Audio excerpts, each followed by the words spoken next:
Back-to-back events on the road. Only the second time this year. Back-to-back events on the road. We're back in St. Louis. First time in 6 years. Let's get into it. First fight of the night. We got Waldo Cortes-Acosta taking on Robelis Despaigne. So Despaigne, dude, he's 5-0. All 5 of those first round KOs. Not only that, the last 4 fights under 20 seconds, all of them, including his UFC debut in which he knocked out Josh Parisian. Josh was coming in at him. He just fucking countered, knocked him out. Done. The dude is a fucking animal. He was a Taekwondo bronze medalist in the 2012 Olympics for Cuba. Cortez Acosta, on the other hand, he's 4-1 in the UFC. 4 of those have gone the distance. He does have 1 knockout win, but he's mostly an over guy. Definitely heavyweight overs on Cortez Acosta for sure. So this one's going to be interesting. Does Robelis knock him out in the first round like he's done with every opponent he's ever faced? Or does Cortez Acosta make it go long? Again, he's never been finished, and half of his fights have gone the distance.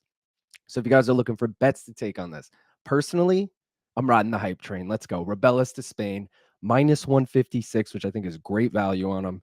Him by KO is only minus 150, so it's probably the only way he's going to win.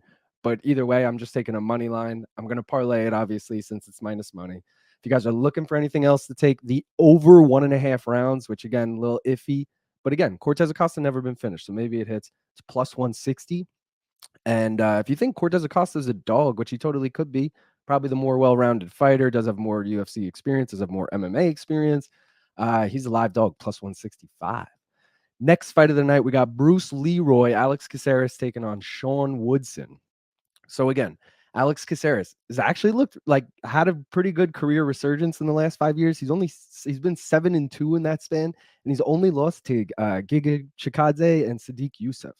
2 great strikers, so like maybe that's his kryptonite here. Sean Woodson, I don't know if he's as good of a striker as them, but he's a good striker.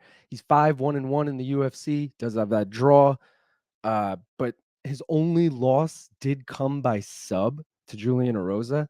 That's important because 14 of Caceres' 36 professional fights have ended by sub, but he's got 7 subs and he's been sub 7 times. So it's not like he's like some sick dude on the ground. But again, majority of his fights end by sub.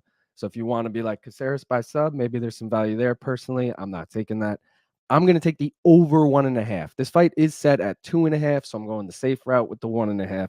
It's minus 450. It's in a parlay. I'll get to it later. But dude, I think Caceres is a live dog here. As I mentioned, the sub. Not only that, but he's looked really good in his last few fights, and he's only lost to top 15 guys. Is Woodson a top 15 guy? I don't know. But Caceres, money line plus 170. Think there's value on that. Otherwise, most likely outcome is probably Woodson by decision. 7 of his 13 professional bouts have gone to a decision. Woodson by decision is plus 105. Definitely good value on that. Next fight of the night, we got Diego Ferreira taking on Mateusz Rebecki. Mateusz Rebecki, something like that. Dude, Ferreira, he's 9-5 in the UFC. He's only fought 1 time in the last 3 years, which is definitely worrisome. He's also 39 years old, which is worrisome. Rebecki, 3-0 in the UFC, has looked really good. He's won 16 fights in a row, dating back to before his UFC career, and he's only 31. His last 2 wins were also by finish in the UFC. But dude, let's take a look at these guys' records for a second. Diego Ferreira has got 5 losses on his record. Who'd they come to? Beneil Dariush twice, Mateusz Gamrot, Gregor Gillespie, shout out Long Island, and Dustin Poirier. Those are legit top 10 guys, if not top 5 guys. If Gregor stayed a little more active, I swear he would have been top 5. Those are all really good losses, I should say. Rebecki, on the other hand, I mentioned he's 3-0 in the UFC, but 2 of those wins, those guys have been cut by the UFC before. So it's like Ferreira's definitely faced the better competition. I think he's a fucking live dog, dude. It might be a little bit of nostalgia talking. I remember when he upset Anthony Pettis, but dude, I'm jumping on Ferreira. Moneyline plus 330. I just feel like there's a legitimate chance he could win this. And if you're going to give me him a plus 330, I can't not take it. They don't have any other lines on this fight right now besides money line and the over under. So I will say over 2.5 is plus 145. I don't really know how likely it is given Ferreira's age, given that he's also a finisher. I don't know if it goes long, but if you guys think it does, plus 145. And when the line drops, I think Rebecki by finish is probably your best bet. 16 of his 19 wins have come by finish, and Diego's been knocked out 3 times in his career. Next fight of the night, we got Alonzo Menifield taking on Carlos Ulberg. Menifield is surprisingly 8-3-1 in the UFC. I say surprisingly because I feel like that's flown completely under the radar. Like, dude is unbeaten in his last 5 fights. One of those was a no contest to Jimmy Crute, or was it a draw? Either way, they fought again, they rematched, and he beat Jimmy Crute. So he's looked really good. His last fight was against Dustin Jacoby, which is important. He beat Dustin Jacoby. It's important because Dustin Jacoby used to fight in Glory, former kickboxer. His opponent now, Carlos Ulberg, kickboxer, man. Really good kickboxer, too. He's 5-1 in the UFC. He lost his debut to Kennedy in Jeziku, whatever the fuck. But he's won his last 5, and 4 of them by finish. And his last one, surprisingly, came by submission. So he's becoming well-rounded. I don't know who wins this one, dude. It could be Menifield wrestles him a little bit, wins some rounds. It could be Ulberg just fucking knocks him out real quick. Either way, I'm taking the over half a round, a little bit risky. If you guys followed last week, Michelle Pineda fucking ruined our over half in a round. Usually that's a safe bet, though. It's minus 375. I'm parlaying it with the 2 things I mentioned earlier, which is the over 1.5 in Caceres Woodson and Despaigne money line. So those 3 together parlayed is plus 154. I really like that. If you guys want anything else on this fight, the over 2.5 rounds is plus 160. A little risky.